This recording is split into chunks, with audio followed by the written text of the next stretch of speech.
Hello friends, welcome to our channel.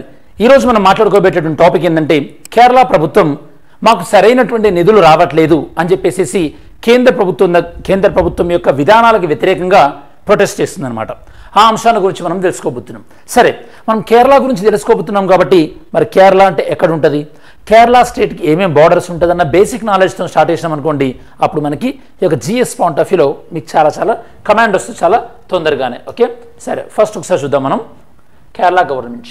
సరే, ఇప్పుడు కేరళ చూసినట్టయితే కనుక మీరు మ్యాప్లో చూస్తున్నట్టుగా మెయిన్ వచ్చేసేసి కేరళ మనకి, సో ఇక్కడ మనకి కర్ణాటకతో బార్డర్ ఉంటుంది, దాంతోపాటు తమిళనాడుతో బార్డర్ ఉంటుంది. అండ్ కేరళకి చాలా అతి దగ్గరలో మనకి లక్షద్వీప్ అనేది ఉంటుంది. లక్షద్వీప్ మీకు ఐడియా ఉంటే చెప్పండి, లక్షద్వీప్ ఏ హైకోర్టు పరిధిలోకి వస్తుంది? లక్షద్వీప్ అనేది ఏ హైకోర్టు పరిధిలోకి వస్తుంది? సరే, మనం బార్డర్ చెక్ చేసేసినాం కదా కేరళది. సరే, నెక్స్ట్ కేరళలో ఉన్నటువంటి కొన్ని ప్రముఖమైనటువంటి వైల్డ్ లైఫ్ శాంక్చురీస్ ఏంటో చూద్దాం. దాని తర్వాత మనం యాక్చువల్ ఇష్యూలోకి వెళ్దాం. ఓకే, కేరళలో ఉన్నటువంటి ప్రముఖమైనటువంటి వైల్డ్ లైఫ్ శాంక్చురీస్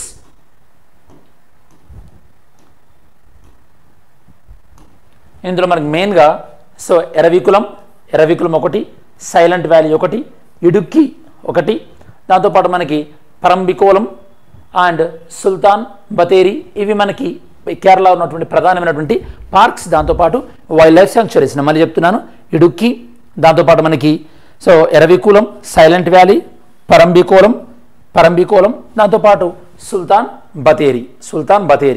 ఇంకేమున్నాయి ఇక్కడ కేరళలో? పెరియార్ ఉంది ఇక్కడ మీరు చూడొచ్చు. ఓకే, పెరియార్ మీరు చూడొచ్చు. ఏముంది ఇక్కడ మనకి? పెరియార్ ఉంది. దాంతోపాటు తట్టేకట్, నెయ్యార్, పెపోరా, ఇవన్నీ కూడా మనకి ఈ యొక్క కేరళలో ఉన్నటువంటి ఇడుక్కి మనం ఆల్రెడీ చూసాం, సైలెంట్ వ్యాలీ చూసినాం. ఈ సైలెంట్ వ్యాలీ చాలా పాపులర్. ఇది మనకి ఓవరాల్గా కేరళలో ఉన్నటువంటి ప్రధానమైనటువంటి వైల్డ్ లైఫ్ శాంక్చురీస్, దాంతోపాటు కేరళ యొక్క బార్డర్స్. ఇప్పుడు మనకు బేసిక్ జీకే నాలెడ్జ్ అయిపోయింది కదా. ఇప్పుడు ఒకసారి ఇష్యూ గురించి చెప్తాను. ఇష్యూ ఏంటంటే కేరళ ప్రభుత్వము మాకు సరైనటువంటి నిధులు రావట్లేదు అని కంప్లైంట్ చేస్తుంది. మరి అసలు ఆస్పిరెంట్గా మీకు ఫస్ట్ అర్థం కావాల్సింది ఏంటంటే, సరే వీళ్ళు కంప్లైంట్ చేస్తున్నారు కదా, మరి వీళ్ళు ఒక్కరే కంప్లైంట్ చేస్తున్నారా? ఈ సమస్య ఇంకా వేరే ఏదైనా రాష్ట్రాలకు ఉందా? అది ఫస్ట్ క్వశ్చన్ మనకు అర్థం కావాలి. ఎస్, ఆల్రెడీ కేరళతో పాటు కర్ణాటక కూడా కంప్లైంట్ చేసింది. Karnataka also complaint that. ఇది పాయింట్ నెంబర్ 1. సరే, వీళ్ళు ఎవరికి అగెనిస్ట్గా కంప్లైంట్ చేస్తున్నారు? యూనియన్ గవర్నమెంట్, కేంద్ర ప్రభుత్వానికి అగెనిస్ట్గా కంప్లైంట్ చేస్తున్నారు. ఓకే, ఏమని కంప్లైంట్ చేస్తున్నారు? మాకు సరైనటువంటి ఈ యొక్క పన్నుల్లో మా యొక్క వాటా సరిగా రావట్లేదు, మాకు రావాల్సినటువంటి ట్యాక్స్ రెవెన్యూ, ఇంగ్లీష్లో దీన్ని మనం రావట్లేదు అంటున్నారు. అంటే నెక్స్ట్ యాజ్ అన్ ఆస్పిరెంట్గా మీకు తెలియాల్సింది, స్టేట్ గవర్నమెంట్కి దాంతోపాటు యూనియన్ గవర్నమెంట్కి మధ్యలో అసలు పన్నుల విభజన ఎవరు చేస్తారు, ట్యాక్స్ డివిజన్ ఎవరు చేస్తారని మనకు ఐడియా ఉండాలి. అప్పుడు జనరల్గా మీకు యాజ్ ఎ కాంపిటేటివ్ ఆస్పిరెంట్గా మీకు ఏమర్థమవుతుంది? ఫినాన్స్ కమిషన్ చేస్తుంది కదా సార్ అంటారు మీరు. Yes, finance commission. ఇది స్టాటిక్ నాలెడ్జ్, ఇది ఫిక్స్డ్ నాలెడ్జ్. మరి current affairs point of view ఏముండాలి? నూతనంగా నియమించబడినటువంటి ఫినాన్స్ కమిషన్. ఇప్పుడు నూతనంగా నియమించబడినటువంటి ఫినాన్స్ కమిషన్ చైర్మన్ ఎవరు? దీనికి ఆన్సర్ చేయండి. Who is the chairman? ఇప్పుడు మనకి 16th ఫినాన్స్ కమిషన్ ఉంది కదా, ఇప్పటివరకు మనకి 14th and 15th finance commission different మనకి ఫండ్స్ అలొకేట్ చేసినాయి. 16th ఫినాన్స్ కమిషన్ యొక్క చైర్మన్ ఎవరు చెప్పండి. ఫినాన్స్ కమిషన్ మనకి ఏ ఆర్టికల్లో కవర్ అవుతుంది? ఆర్టికల్ 280లో కవర్ అవుతుంది. ఆర్టికల్ 280. అండ్ మనకి మళ్ళీ ఇంకో విషయం కూడా గుర్తుపెట్టుకోండి, ఆర్టికల్ 280 ఉంది, ఆర్టికల్ 243(I)లో కూడా ఉంది కదా సార్ మీరు అడగొచ్చు. ఆర్టికల్ 243(I)లో ఉన్నది స్టేట్ ఫినాన్స్ కమిషన్. వాళ్ళు ఏం చేస్తారు? స్టేట్ గవర్నమెంట్కి దాంతోపాటు లోకల్ గవర్నమెంట్కి మధ్యలో ఉన్నటువంటి ట్యాక్స్ డివిజన్ చేస్తారు. వీళ్ళు ఏం చేస్తారు? సెంటర్కి స్టేట్కి మధ్యలో ట్యాక్స్ డివిజన్ చేస్తారు అనమాట. ఫైన్. సరే, మరి ఫినాన్స్ కమిషన్ సెంట్రల్ గవర్నమెంట్కి స్టేట్ గవర్నమెంట్కి మధ్యలో ఏ ట్యాక్స్ని డివిజన్ చేస్తారంటే వీళ్ళు డివైడ్ చేసేది నెట్ ట్యాక్స్ రెవెన్యూను డివిజన్, అంటే వీళ్ళు పంచుతారన్నమాట సెంటర్కి స్టేట్కి మధ్యలో. నెట్ ట్యాక్స్ రెవెన్యూ అంటే, నెట్ ట్యాక్స్ రెవెన్యూ అంటే గ్రాస్లో నుంచి తీసేసిన నెట్ వచ్చి ఉండాలి కదా. అంటే నెక్స్ట్ ఇక్కడ మీకు యాజ్ అన్ ఆస్పిరెంట్ మీకు అర్థం కావాల్సింది, గ్రాస్ ట్యాక్స్ రెవెన్యూకి దాంతోపాటు నెట్ ట్యాక్స్ రెవెన్యూకి మరి మధ్యలో తేడా అయింది. అంటే గ్రాస్ ట్యాక్స్ల నుంచి ఏదో ఒకటి తీసేస్తేనే కదా మనకి నెట్ ట్యాక్స్ రెవెన్యూ వచ్చేది. ఎస్, గ్రాస్ ట్యాక్స్ నుంచి మనం ఏం తీసేస్తే అంటే కనుక ట్యాక్స్ కలెక్ట్ చేయడానికి మనకి కొన్ని ఎక్స్పెండిచర్ అవసరం ఉంటుంది కదా, అంటే లైక్ ఎంప్లాయీస్ శాలరీ కానీ ఇవి, అది తీసేయాలి. దాంతోపాటు సెంట్రల్ గవర్నమెంట్ ఎంతో కొంత సెస్ తీసుకుంటుంది కదా, అది తీసేయాలి. దాంతోపాటు సర్చార్జ్ అనేది తీసేయాలి. దాంతోపాటు యూటీస్కి ఇచ్చేటటువంటి డబ్బులు ఉంటాయి కదా, ఇవి తీసేయాలి. ఇవి తీసేస్తే గ్రాస్ ట్యాక్స్ నుంచి అప్పుడు మనకు వచ్చేది నెట్ ట్యాక్స్. ఈ నెట్ ట్యాక్స్ని ఈ యొక్క ఫినాన్స్ కమిషన్ ఏం చేస్తుందంటే వివిధ రాష్ట్రాల మధ్యలో డిస్ట్రిబ్యూట్ చేస్తుంది అనమాట.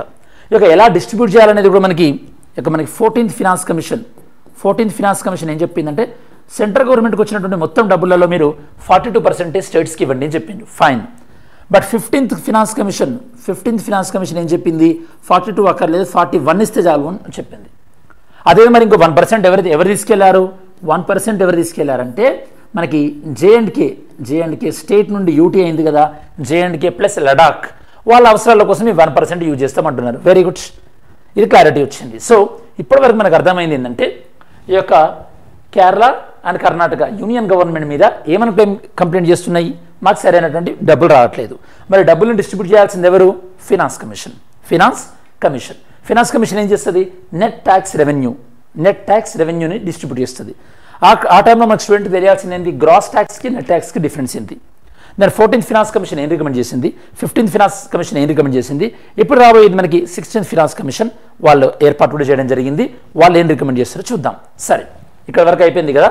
నెక్స్ట్ ఇప్పుడు ఒక అసలు ఫినాన్స్ కమిషన్ అనేది సెంటర్ నుండి స్టేట్కి డబ్బులు యొక్క మనకి అలొకేట్ చేసేటప్పుడు వేటిని చూస్ చేస్తారు అంటే ఫర్ ఎగ్జాంపుల్ ఇప్పుడు మీకు కేరళకి, యూపీకి, ఉత్తరప్రదేశ్కి ఒకే రకంగా డబ్బులు ఇవ్వరు కదా.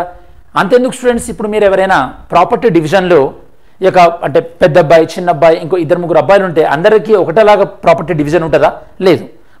ఒక్కొక్కరికి అంటే ఫర్ ఎగ్జాంపుల్ ఎవరు చదువుకోలేదనుకోండి, వాళ్ళకి కొద్దిగా మంచి ప్రాపర్టీ ఇస్తాం. బాగా చదువుకొని సెటిల్ అయిందనుకోండి, సరే బాగానే ఉన్నారు కదా అని కొద్దిగా నార్మల్ ప్రాపర్టీ ఇస్తాం. ఇది మనకు తెలిసిందే.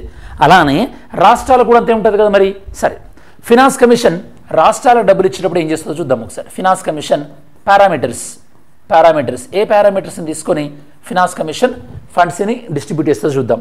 నెంబర్ 1 ఆబ్వియస్గా ఫస్ట్ ఆఫ్ ఆల్ పాపులేషన్. ఎక్కువ పాపులేషన్ ఉంటే ఎక్కువ డబ్బులు.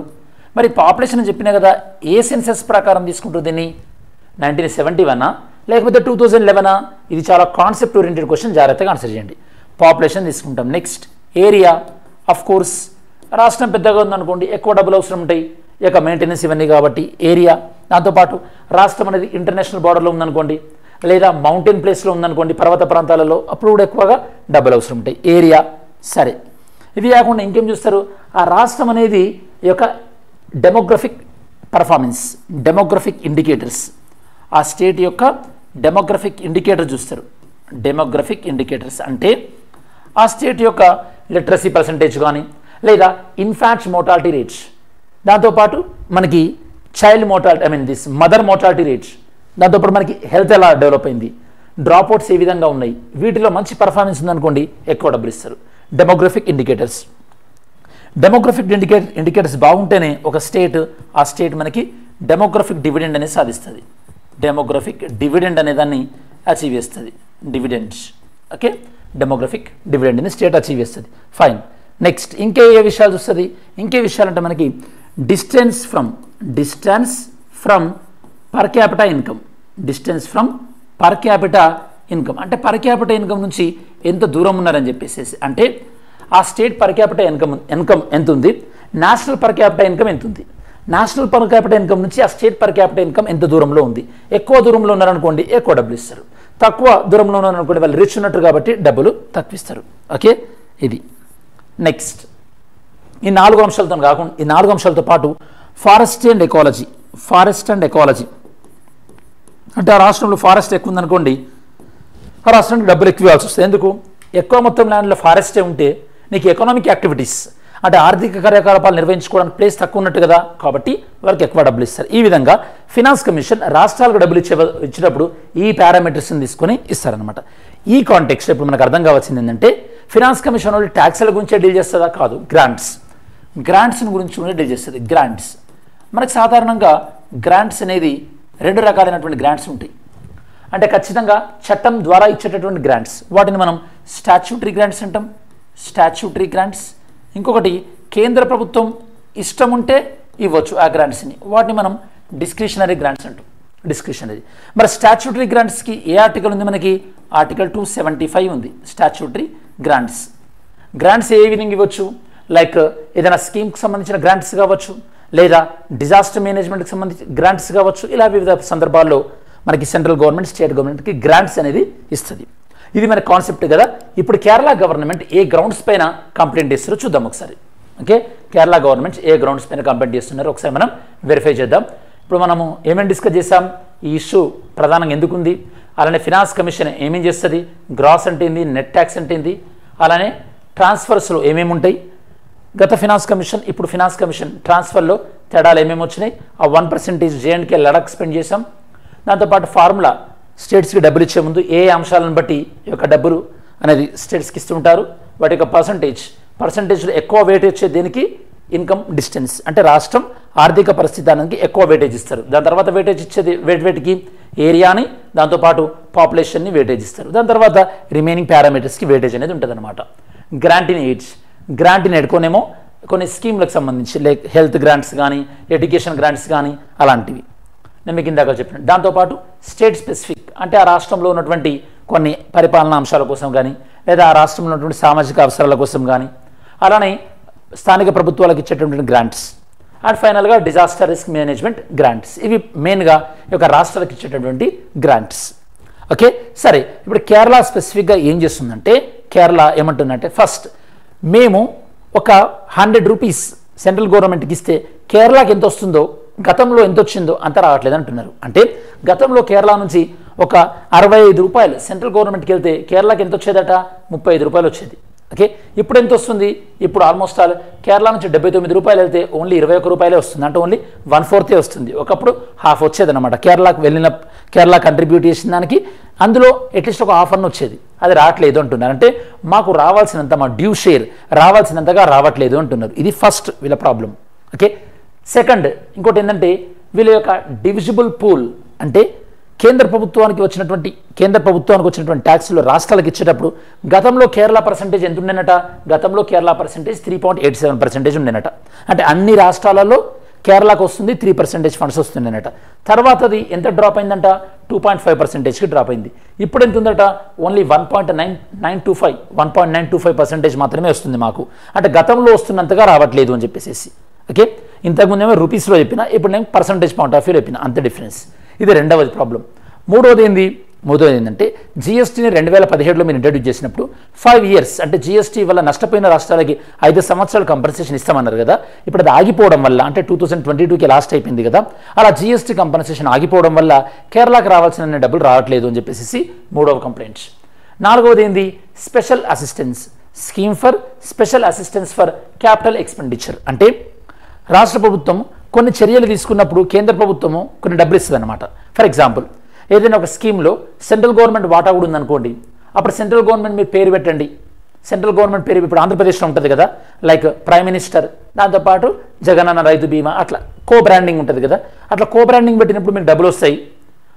ఆ నామ్స్, ఆ నిబంధనలు ఫాలో కావడం వల్ల ఆ డబ్బుల్ని మీరు యొక్క క్యాపిటల్ ఎక్స్పెండిచర్ అంటే మౌలిక సదుపాయాల ఎక్స్పెండిచర్ కోసం వాడుకోవచ్చు, మౌలిక వసతుల కల్పన కోసం వాడుకోవచ్చు.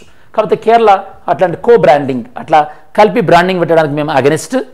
కాబట్టి మాకు ఏవైతే రావాల్సినాయో అవి ఈ యొక్క సెంట్రల్ స్పాన్సర్డ్ స్కీమ్స్ అంటే 60:40 ఉంటాయి కదా, 40 స్టేట్ పెట్టుకుంటుంది, 60 సెంటర్ పెట్టుకుంటుంది కదా, అవి రావట్లేదు, అవి మాకు ఇచ్చేలా చూడండి అంటున్నారు.